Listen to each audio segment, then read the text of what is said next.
eventually I go to college and Where'd you go to college? American University in Cairo Okay.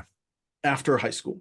And the thing about being by myself and being not having a lot of very close friends and so on is that you do a lot of people watching. In Egypt, everything is always busy. So everybody lives in apartment buildings, and we live on the third floor. So, sometimes when my brain's fried doing too much schoolwork, you go out to the balcony and you watch people. And it's just fascinating what you see and what you learn. And, especially during like the Adha Eid, where they slaughter the lamb. The Muslims, do the sacrifice and so on. You see like all kinds of like people slaughtering animals right in front of you, right there in the open, and then they would butcher the thing in the front of the building, and then all the poor people would come and they would hand them bags of the meat, because part of the deal is you're supposed to give to the poor on that particular day. Huh. It's fascinating to grow up watching that. Always look forward to that time to like see this happen. And one year, this one house in the corner the guy was really wealthy, so he butchered an actual bull. Like they brought a cow and they butchered the cow, and In an urban area, in out in the the urban area, open. right in the open. And then you would take the culture is that you take the blood of the animal and you would dip your hands in it, and then you would put the handprints on the wall of your house, on your car, on your just to bless everything. And so you Wow. would see like just handprints of blood just Can you all over. imagine doing this? I've been talking in my church. I said, because I'm trying to give an illustration. I said, if I put a pile of rocks Mhm. and some fire, and I took like a goat and I killed it right at the corner of Florin Road and Amherst here, I think the city would first cite me and then jail me. I Yeah, mean, if I start putting yeah, handprints of blood on the church, people would be calling my city council person, say, I don't know what's going on in that place, but you got to send somebody over there and make him stop. right, Because right. Yeah. So one year while I'm doing my people watching, I noticed that in the building across from me, there's this really beautiful blonde girl in the balcony, right on my level. Too far for me to actually see what her face looks like, but by the figure I know, yeah, she's pretty. So, always get looking forward to seeing this girl, 16, 17 years old, of course. And and eventually, I go to college, and I study engineering at the American University in Cairo, and I do theater. I don't minor in theater. I just take some theater classes and I do some theater stuff because I enjoy theater, did it in school and so on. I was pretty good at it. And I'd get all these like really nice leading roles at the American University in Cairo. And eventually I did a play where my love interest is this girl who is half Norwegian, half Egyptian. And, we're getting to know each other, and she's pretty cool and everybody's really nice. And it's kind of interesting the contrast between my engineering friends and my theater friends, very different people. A different people. lot more girls in one side than the other. You better believe it. And, and eventually we discover that we live across the street from each other. And remember that girl that Yeah, yeah, yeah, right yeah, across the yeah, window? It yeah, turns out to be yeah. her. All right. Now, in that type of environment, in that type of environment that I grew up in, one of the things that, in the absence of a religious kind of framework, one of the things that happens is that a relationship with your spouse becomes really important and necessary for surviving. Hmm. My grandfather and my grandmother's relationship was just really beautiful, and their love story is really nice. And then my mom and my dad's love story is also very, very nice. And everybody, like all my friends, their parents are like how they met and how like who knew who and what the circumstances were. Just, romance was in the air. I don't know if you remember the 1970, there was a famous movie called Love Story. Uh, Yeah, yeah, Where Do I Begin song, yeah. reminded me a lot. That Where Do I Begin song reminded me a lot of the video you had about, was it Ernest Becker or something like that? Yeah. Where, the relationship between a man and a woman becomes sort of like a deistic relationship where Yeah. you're looking for your life fulfillment through this person. So I grew up thinking that that's my mission in life, is to find my Yeah. spouse. Yeah. And Yeah. so, for a while I thought it was going to have to be an Armenian girl because that's what my, parents would really like, and my grandparents would love that. And eventually I start to have this really deep emotional connection with this girl across the street. Problem is she's Muslim. Her dad's Muslim, so she's Muslim. So her and I can't have a relationship because I would have to be Muslim for me to have a relationship with her. Right. And we're getting pretty serious in this relationship to the point where I am seriously considering, you know, it's just something on your passport. Like that in the Egyptian passport, it says either Christian or Muslim on your passport as part of your identity. Huh. Yeah. And so, what's the difference? Egyptian, Muslim, same thing. But I knew the cost. And the cost was that I would probably be disowned by my grandparents. Yep. And I would be disowned by my parents. Maybe my parents I could win over time, but definitely my grandparents would not have any of it. Yeah. Even though my grandfather grew up in sort of the world where, he's doing a lot of work in mosques. At this point, he's getting better and better at his craft. He's traveling all over the Middle East, working on mosques, putting chandeliers up in the mosques and in some churches as well, and in hotels and casinos and so on. I mean, really like impressive work. And all of his employees are Muslim. Some are maybe Coptic Christians, but majority are Muslims. And so you can't really live a life where you say, yeah, Christianity, Jesus, way, truth, and life. No other way to God except through me. You kind of say, well, we're all children. It's all Abrahamic faiths. We're all worshiping the same God. And that's the atmosphere that I grew up in, where you say, we all worship the same God. That's just the reality of it. And so to me, it's like, it's all the same God, right? That's how I grew up. So what difference does it make? And so as things progressed and things got more and more serious, then it became like, well, we have to, we want to get married. How do we do this? And I can't really live in Egypt and get married. So there was an opportunity for me to come to the US as an exchange student. And my mom always wanted that because my mom had lived in the US because her side of the family had immigrated to the US. And part of the deal was that my dad and mom connected after she had moved and then got married and she moved back. And all of my family relatives on my dad's side and my mom's side, they all lived all over the US. So growing up, I was always visiting the US in the summers. All my summers were spent in either New York or in Florida or in Texas or in San Diego, just all over the place in the US. It was great fun. See my cousins and aunts and uncles and so on, and my mom's parents, my grandparents on my mom's side. So this is my life. I'm living partly in the U.S., partly in Egypt, and and I'm really popular in school because I come back with all the American candies, and share it with kids. And if I'd known any better, because you see a lot of American YouTube channels about being entrepreneurial and kids selling their candy. If I had done that to my Egyptian friends, I would have been the most horrible person. To not be willing to share the candy, but to sell it to them, I would be the most horrible person. And my parents would have been mortified that I'm making money off of my friends. So the culture is so different. Here, it's all about make as much as you can, take advantage of whoever you need to take advantage of. There, it's buy friends, make friends with the stuff that you have, bless others. So eventually what happens is, I have an opportunity to go to the US, and this is perfect. I can go become an exchange student for a year, maybe settle there, get an internship. This would have been my junior year in college. So get an internship, maybe make a life. So I leave in June of 2002 to come to the US, which is a very interesting time because 9/11 had just happened. Yeah. And I remember exactly where I was in 9/11. And I was in a theater class. It was around 3 o'clock in the afternoon because of the time change. And all of a sudden we hear massive cheering and yelling outside of the classroom. The American University in Cairo is in downtown Cairo, very near Tahrir Square, where the revolution and stuff, Arab Spring happened.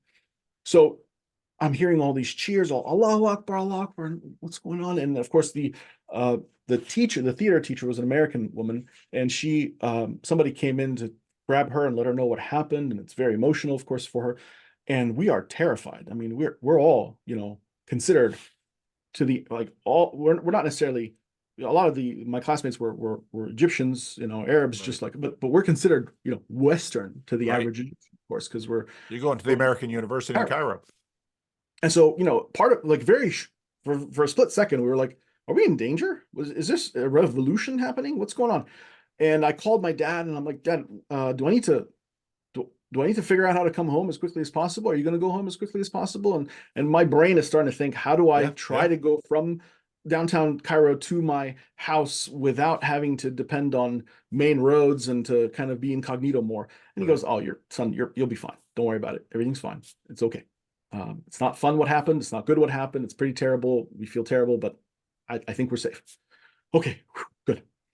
But it's an exchange student program. So what's supposed to happen is one person is supposed to come to the American University in Cairo while I go to um, the US, and that never the person who was supposed to take my place never did. And thankfully for Penn State, they said, come anyway. It's okay.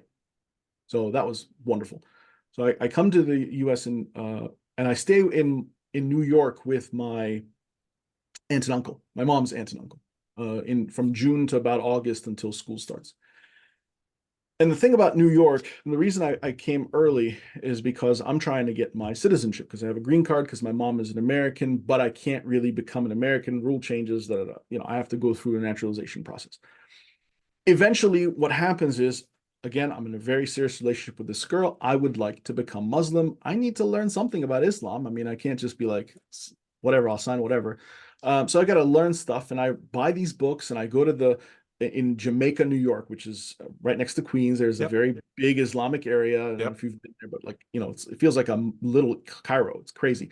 Walk in there to Islamic kind of bookstore type of thing, and I buy a couple of things. I buy Quran, and I'm reading through it, and I'm terrified, absolutely terrified. And there's a small voice in me that says, you know nothing about Christianity, and you're learning all this reading about Islam.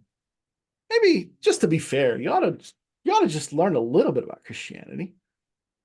Yeah, that sounds reasonable. So I go to Fifth Avenue to Barnes and Noble, the biggest Barnes and Noble in the country, and I'm expecting to just go to the Bible section and pick one up and leave. Should take 30 seconds. I get to the Bible section. It's the length of a stinking football field. Yeah. How are there so many Bibles? Different Bibles, different widths and sizes and dimensions. How is this possible? And then I not so the Quran, there's just supposed to be just just one. right, right. I literally spent 4 hours looking through everyone, and I'm going through like this is too much information. Process of elimination. Get the biggest thing you can because you want to make sure everything is in it. You don't want any Bibles missing half the good stuff or whatever. So I walk out of there with like a big hunk of Bible, and it's an Aramaic Bible. It's like translated from the language Jesus spoke. It says I still have that copy. It's a horrible translation, but it's still all right. Fine. I'm reading through this, and of course I do what everybody does: start at Genesis. And I am not understanding this at all. What is going on with people getting raped and people killing everybody, and God saying get rid of them and eliminate them? And what is this? Where is the good Christians that like I grew up with and all the nice stuff? Uh, so I'm super confused at this point, and I eventually make it to Penn State, and I'm going to the dorms, and right by the food court area, there's a table outside, a raffle table. There's an American football, some Penn State shirts, a boombox. I wanted the American football. I was like, I need an American football. So I go to the thing. I say, what do I have to do to win this American football thing? And they're like, oh, fill the survey. It's a raffle. Oh, perfect. So I fill this out, and it says, would you like to discuss with a group of people the Bible? I said, yeah, this actually is amazing. Finally somebody to help me Burns with understand one what it stone. is. And so I fill this thing out, and I don't put my phone number. I only put my email.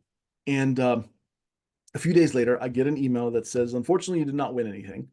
But you did say you were interested in talking about the Bible. Would you be willing to meet in a group and so on? And I emailed back and I said, I don't really want to meet in a group. I want to meet one-on-one with somebody. But I want to make sure that I can ask questions because I'm really, like I don't want to be lectured at. I want to be able to ask questions. So if you're willing to have me ask questions, then let's talk. So I sit down, I meet somebody at this particular location. Now, my name is Asho Tumayans. I'm sticking to my real original name in the beginning of me coming to the US. My name is Asho Tumayans, and I am going to stick with that. I'm not changing it for anybody. Now, this guy is expecting to see a Middle Eastern looking guy, somebody foreign, like not a regular old white vanilla dude, right? So I sit there at the chair where we're supposed to meet, and I see this guy who really looks like he's looking for somebody. He's wearing like regular jeans and a Penn State sweater, and I'm thinking, this guy's gonna tell me about God? Where's the clothes? Where's where's the dignity? Like where's the collar, man? Like what is this? Who are you to tell me about God? So finally, I'm like, "You're looking for Asha Tumans?" Yes, that's me. And he gets upset with me. Like he looks at me like, "I've been having walking around you for 15 minutes." I'm like, "Yeah, I was trying to figure out if like really tell me about God." So we meet for like several weeks, and I'm just peppering him with all kinds of questions. Um, and my big questions are, okay, help me understand this. Christianity, Islam, is it all one God? Is it not? What's going on here? And what about the poor 5-year-old kid in Saudi Arabia who dies not hearing the so-called gospel of yours? What about his fate?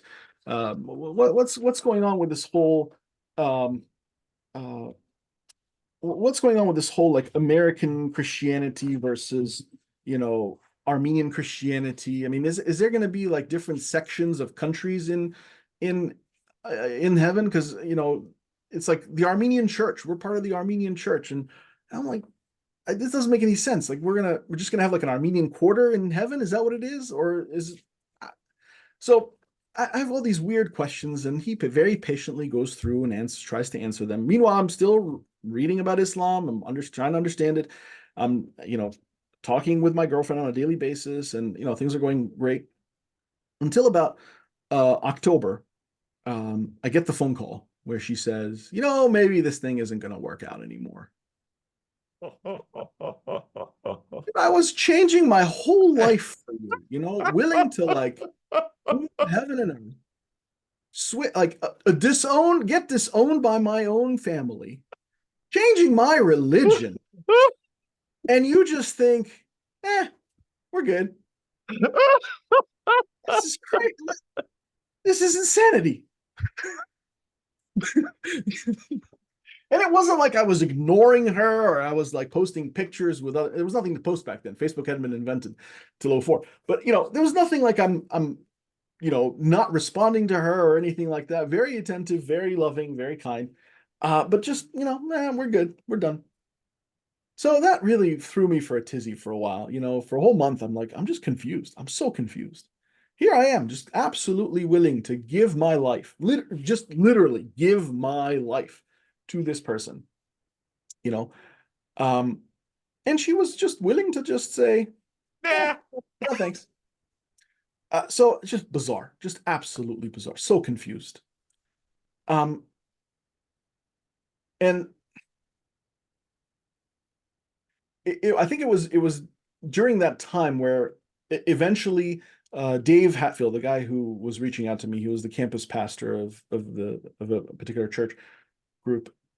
He eventually said, I spent a lot of time answering your questions, but I think it would be helpful if we start actually going through the Bible and looking at some verses so you can see it straight from the Bible and you can do your own reading Yeah. as well. Yeah. So he sits down with me and he, I surrender to that and we go through the Bible study and, he goes through all these scriptures about God so loved the world that he gave his only son. And I've never heard John 3:16. And I know for a lot of like even nominal Christians or deconstructed Christians, that sounds really weird. How are you raised as a Christian? Took religion classes in Arabic because you had to take religion as part of the Egyptian educational curriculum. Took religion classes in Arabic and Armenian and never heard of John 3:16 before. But it's the culture. It's a different kind of format where you say, well, you're part of the church. You were baptized. You're in. You're good. There's nothing to worry about anymore. I mean, just be a good person. Be moral. I knew a lot of the parables, the prodigal son, all those things, but it was a very moralistic sort of teaching as opposed to what's the spiritual significance. Um, Almost very little about the Old Testament. Almost knew nothing about the Old Testament at all. You know, we'd read about Daniel and prophecies about Jesus, Jeremiah, and Moses talking about how I want everybody to prophesy, and just no connection. I don't get any of this. I don't understand why this matters. Why is this important? Why do I need to give it any attention? Um, but after this breakup, a lot of these verses that he would kind of read and I would read and they would just go over my head, a lot of them started to sound different. A lot of them started to kind of make me realize that there's a there is a God who loves me personally, not just humanity. There's a God who has a personal vested interest in what becomes of me.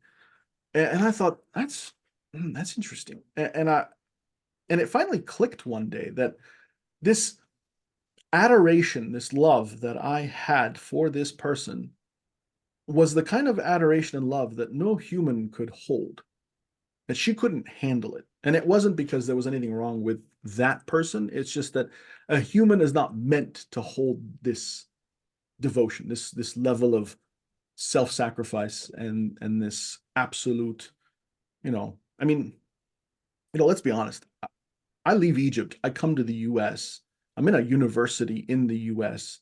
Let me tell you, the women in the US are a lot prettier than women in the Middle East. I'm sorry. It's just, and, A lot more and women watching this from the US than the Middle East, so I think we're safe. all right, good. And so it's very natural. I mean, a lot of Middle Eastern men go through this, by the way, and this happens in Europe too, right? It's very natural. I mean, the assumption is, unfortunately, the assumption is that Western women are easier. Yeah. And I think that's part of the reason why there's a lot of all this mess happening from, Eastern men coming to the West, is they assume that like I should just be able to like I want and be given, Yeah. you know. And I never really was even tempted by any of the beauty that I saw or any of the I was like I know my one, and I'm dedicated to this one. Um and to just kind of all of that to just be dismissed was weird and really strange. And eventually what happened was I finally realized that the love that I had for this human being was meant to God, that it wasn't meant for another human being, that my fulfillment, my sense of my desire to be fulfilled in myself, my desire to feel like I am home, was to be met in not just a person, a human being person, but the creator of all. And the wonder of that creator being willing to condescend himself to become flesh for our sake, to bear our burdens, to suffer with us and for us, and to pay the price of our um, inability to ascend to God.